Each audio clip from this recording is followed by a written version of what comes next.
Olá, eu sou o professor Reinhold e nesse vídeo eu vou falar alguma coisa a respeito da matéria.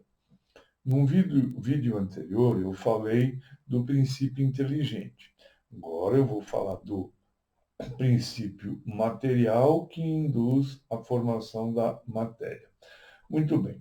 Um dos fluidos do universo, fluido cósmico, é uma ideia da formação de alguma coisa que acabou virando a matéria. Para isso, é mais fácil a gente usar como base o chamado Big Bang, onde houve uma expansão em direção a o que hoje a gente conhece como matéria. No início não tinha absolutamente nada, não era energia, não era tempo, não era nada, era apenas uma intenção. Essa intenção se transformou em uma expansão. E nessa expansão ainda não havia prótons, elétrons, nêutrons, partículas, não. Só havia uma expansão. Muito bom.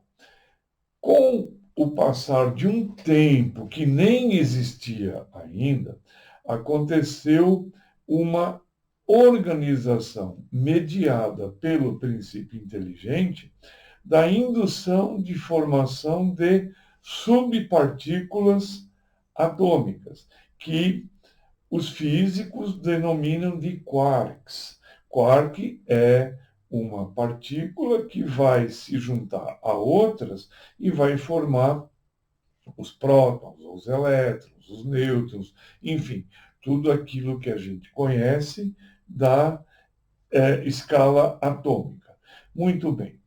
Essa condição inicial é bastante nebulosa, é bastante desconhecida, é uma série de possibilidades que o homem, o ser humano e a ciência ainda não têm capacidade de explicar completamente.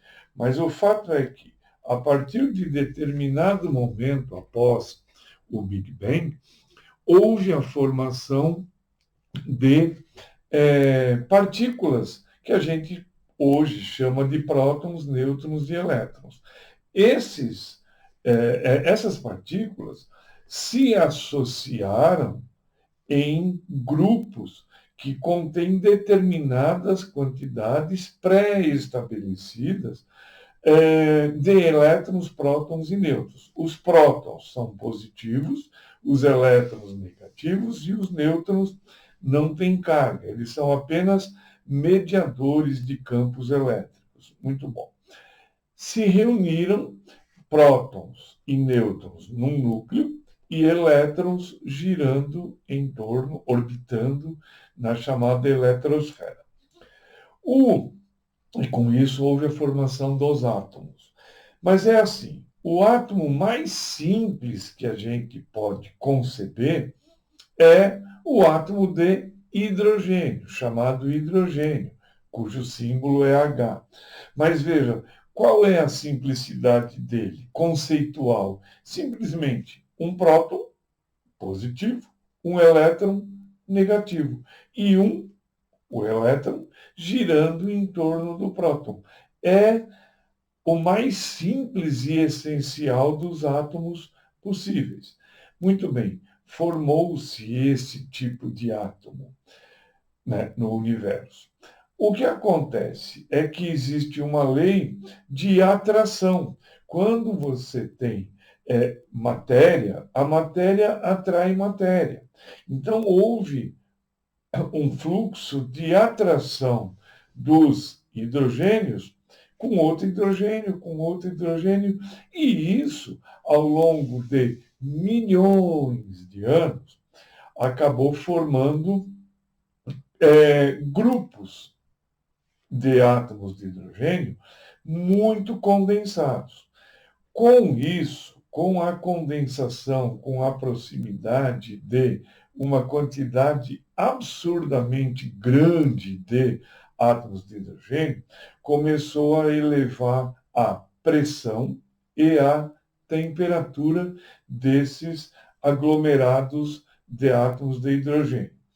O resultado disso é que, com uma pressão muito elevada, os átomos de hidrogênio, vamos supor, 2 átomos de hidrogênio, conseguem se unir, conseguem se fundir. Então, agora eu teria 2 prótons, certo? Só que, veja, há a necessidade da aproximação de um nêutron para mediar a repulsão que existe em 2 prótons.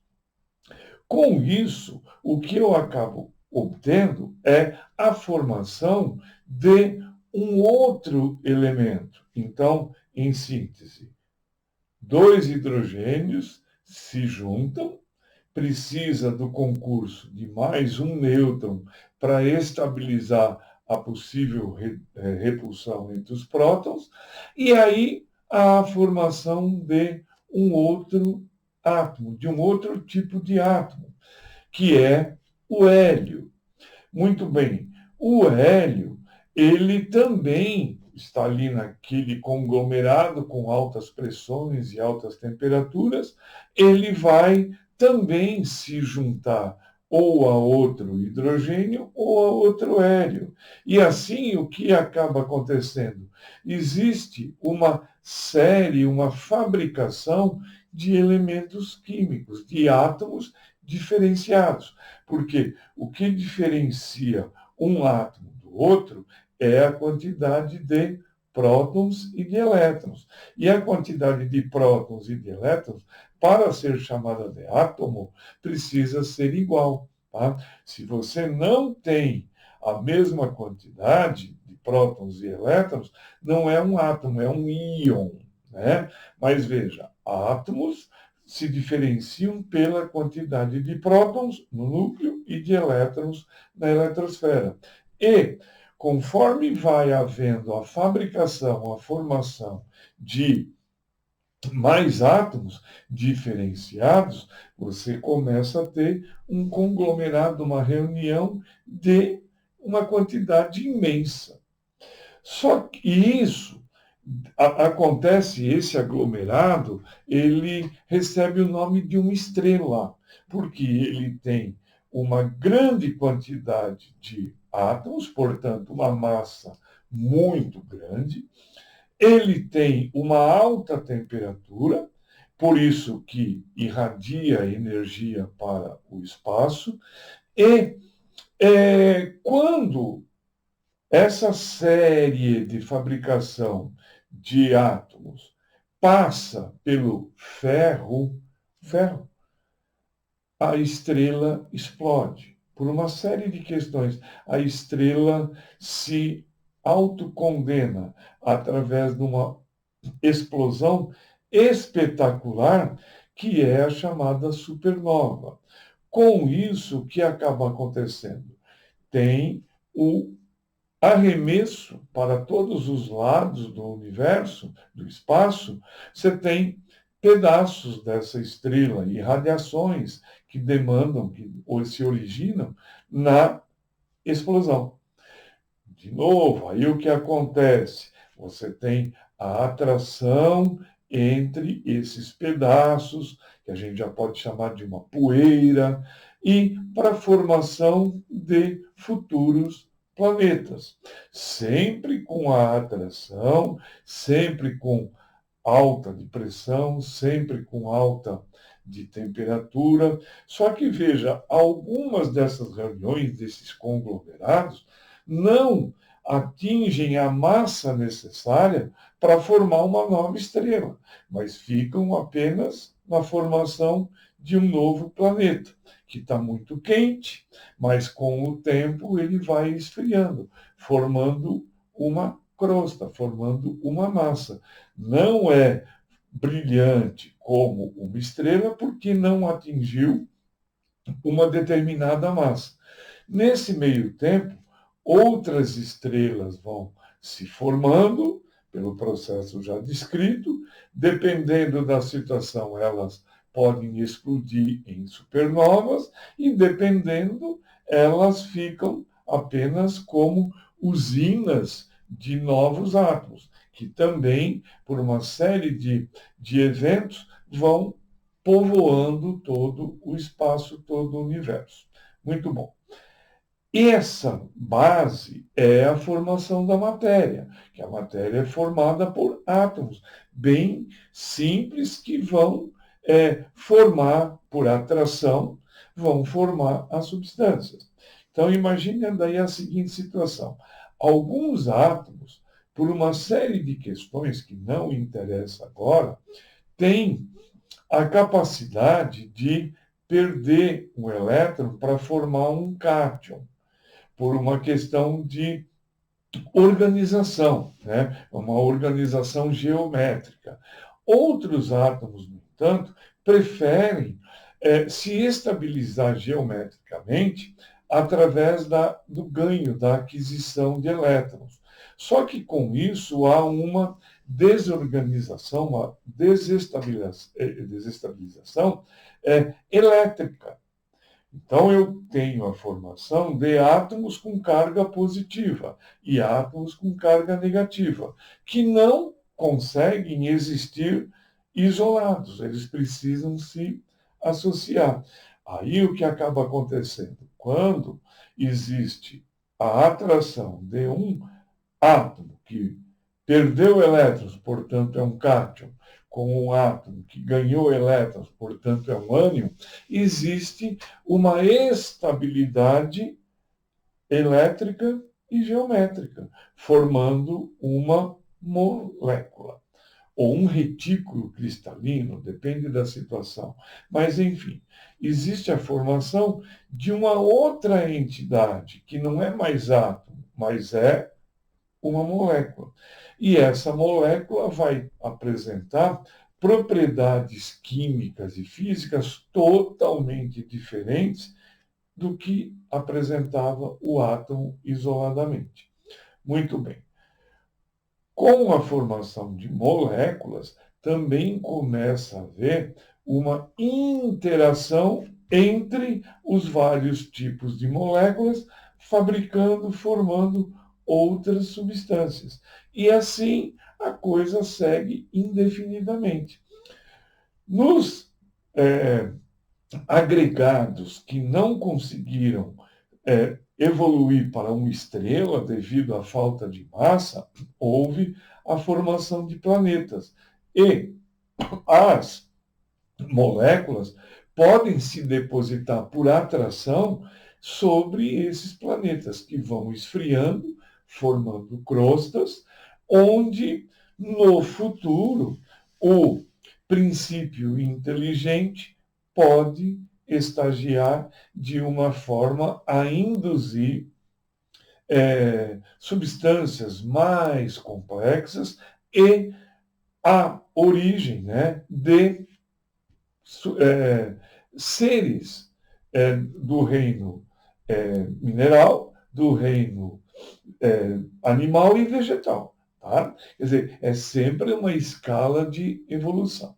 Então, matéria, na verdade, é o que?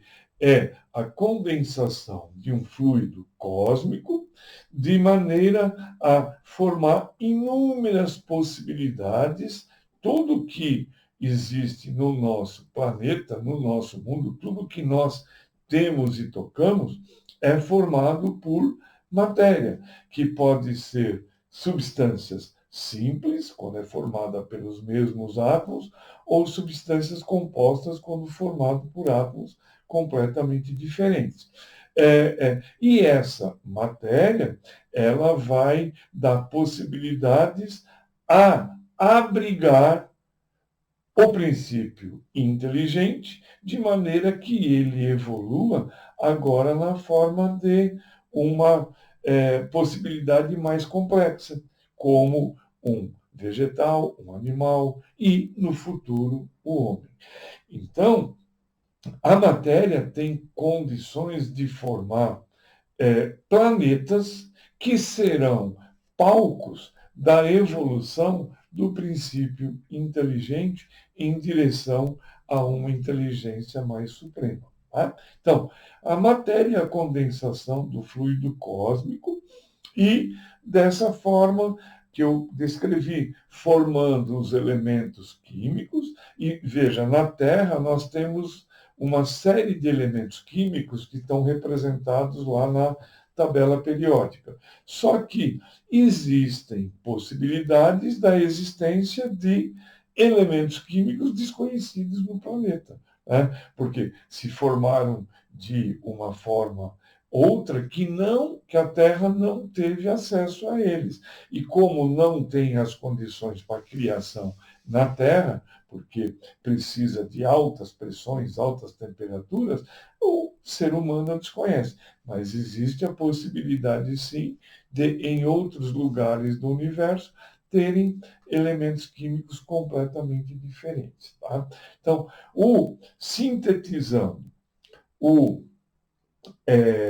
átomo é formado de prótons, nêutrons e elétrons, que se organizam de uma determinada forma, formando os elementos químicos, né, que é a reunião de átomos todos da mesma família, do mesmo jeito, com as mesmas características. Veja, esses elementos químicos se associam por afinidade a outros elementos, formando substâncias químicas, que, por sua vez, se associam a outros elementos químicos e a outras substâncias, formando moléculas. E aí tem toda uma gradação, desde as moléculas muito simples, como é o caso da água, até moléculas altamente complexas, como é o caso das proteínas das quais nós somos formados, né? Mas tudo, desde a simplicidade do oxigênio do ar, água e moléculas como a hemoglobina, por exemplo, são formadas por átomos. Átomos que são representados na tabela periódica. Bastante simples isso. Então, é isso. É bastante complexo, mas para dar um plano geral, é essa a explicação que eu queria dar a todos vocês. Então, eu agradeço a atenção, muito obrigado e até o próximo vídeo.